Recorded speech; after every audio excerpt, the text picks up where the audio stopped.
In the world of machine learning, detecting anomalies, outliers, novel patterns, or unexpected data is critical across domains like medical diagnostics, cybersecurity, and autonomous systems. But how do we trust these detections? How can we quantify uncertainty in a way that's both rigorous and meaningful? Enter conformal novelty detection, a powerful framework rooted in conformal inference, a method that provides valid uncertainty quantification without assuming a specific data distribution. The core idea: use a calibration sample of known, normal data to assess how unusual a new observation truly is. But here's the catch. While conformal methods offer strong theoretical guarantees, they're not immune to subtle pitfalls, especially when decisions are made near the boundary of rejection. And that's where the real challenge lies. Let's unpack this. Hash the problem: false discoveries at the margin. Suppose you're using a conformal p-value to decide whether a new image is a novelty. Say, a cat in a dataset of transportation vehicles. The smaller the p-value, the more anomalous the image appears. Standard tools like the Benjamini-Hochberg (BH) procedure control the false discovery rate (FDR), the expected proportion of false alarms among all declared novelties. This works beautifully in theory. But recent work by Soloff et al. Has exposed a critical flaw. FDR control can be misleading near the rejection threshold. In practice, this means that even if the average false discovery rate is under control, the last few rejections, those just below the threshold, can be disproportionately likely to be false. These are the free riders, borderline cases that appear suspicious but are actually just noise. And in high-stakes applications, where a false alarm might lead to unnecessary intervention or misdetection, the cost of a single mistake can be enormous. So we need a better way to assess risk, not just on average, but at the very edge of decision-making. Introducing the boundary false discovery rate, bFDR. To address this, researchers introduced the boundary false discovery rate, or bFDR, a more refined error measure. It's defined as the probability that the last rejected observation, the one closest to the threshold, is actually a true null. Mathematically, for a top K procedure that rejects the K highest scoring items, bFDR equals P, H sigma letter 1D458 equals 0. This is a frequentist quantity. It measures the chance that the weakest rejection is wrong. It's not about the average, but about the worst-case individual decision at the margin. And here's the key insight. If you control bFDR, you're ensuring that even your most borderline decisions are reliable. In the independent, continuous setting, Soloff et al. Showed that the support line, SL, procedure, a geometric method based on minimizing a linear objective over p-values, controls bFDR at level pi0 alpha. But what happens in the conformal setting, where p-values are dependent due to shared calibration data? This is where things get interesting.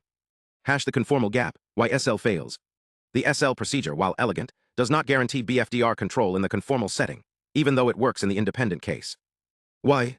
Because conformal p-values are positively regressively dependent on a subset, PRDS, meaning their dependent structure introduces bias near the boundary.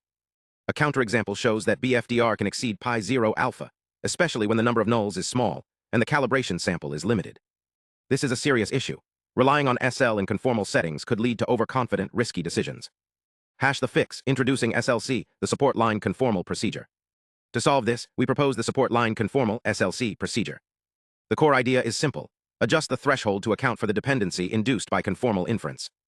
Specifically, SLC modifies the SL procedure by shifting the target level. Adjusted level, alpha minus m/n+1. This correction arises naturally from a tighter bound on the probability that a null is incorrectly rejected at the boundary. The result: bFDR, SLC, less or equal to pi0 alpha, provably under the standard exchangeability assumption. And the geometric intuition is beautiful. Instead of drawing a line with slope alpha, you draw one with slope alpha/m-1/n+1. The point of tangency determines the rejection threshold. This small adjustment restores theoretical safety without sacrificing too much power. Beyond SLC, adaptive and subsampled variance. But we're not done. In real-world applications, the proportion of true nulls pi0 is often unknown. When pi0 is far from 1, the SLC procedure becomes conservative, rejecting too few cases. Enter ASLC, the adaptive SLC procedure. It estimates pi0 using a story-type estimator based on the proportion of p-values above a certain threshold. Then it scales the rejection threshold accordingly. Adjusted level, alpha/letter 2c6 pi0 minus m/n+1. This allows for more discoveries when pi0 is small, without breaking bFDR control. But here's another challenge. What if your calibration sample is small? Say you have only a few null examples, but many test points. Then m/n+1 becomes large, and the adjusted level drops to 0. SLC makes no rejections, even if there are clear anomalies. That's where subsampling comes in. We introduce SLC+, SLC++, and their adaptive counterparts, ASLC+, ASLC++. These methods work by 1. Drawing small random subsamples from the test data. 2. Applying SLC to each subsample. 3. aggregating results, either by averaging or taking the median of rejection counts. This stabilizes the procedure and restores power when the calibration sample is limited. Crucially, we prove that even with subsampling, bFDR control is preserved, with a small factor of 2 in the worst case, which is often not tight in practice. Why this matters. bFDR is more than a number. Here's a deeper insight. Under a monotonicity assumption that higher scores are more likely to come from novelties, the bFDR isn't just about the last rejection. It turns out that bFDR controls the worst-case false discovery rate across all rejections. In other words, if the bFDR is bounded by alpha, then every individual rejection in the top case set has a false discovery probability less or equal to alpha. This is a huge advantage over standard FDR, which only controls the average. And even more remarkably, under this monotonicity, the SLC procedure can be interpreted as a plug-in empirical Bayes method. It's estimating the local false discovery rate using isotonic regression on shifted p-values. This bridges the gap between frequentist validity and Bayesian intuition. Empirical validation, real-world performance. We tested these methods on both synthetic data and real-world datasets, specifically CIFAR10, where animal images are treated as nulls and transportation vehicles as novelties. In simulations, SL fails to control bFDR when n is small. SLC maintains control and produces reasonable rejections. SLC plus and SLC plus plus are more stable, especially when calibration data is limited. ASLC and ASLC outperform their non-adaptive counterparts when pi0 is low. In CIFAR10, BH at level alpha equals 0.2 rejects 497 images. But 11 of the 20 closest to the threshold are actually animals, a false discovery rate of 55%. In contrast, SLC plus maintains bFDR control while still detecting meaningful anomalies. This isn't just theory, it's practical, actionable insight. Final thoughts, a new standard for reliable anomaly detection. The takeaway: controlling FDR isn't enough. In high-stakes applications, we need to ensure that even the most borderline decisions are trustworthy.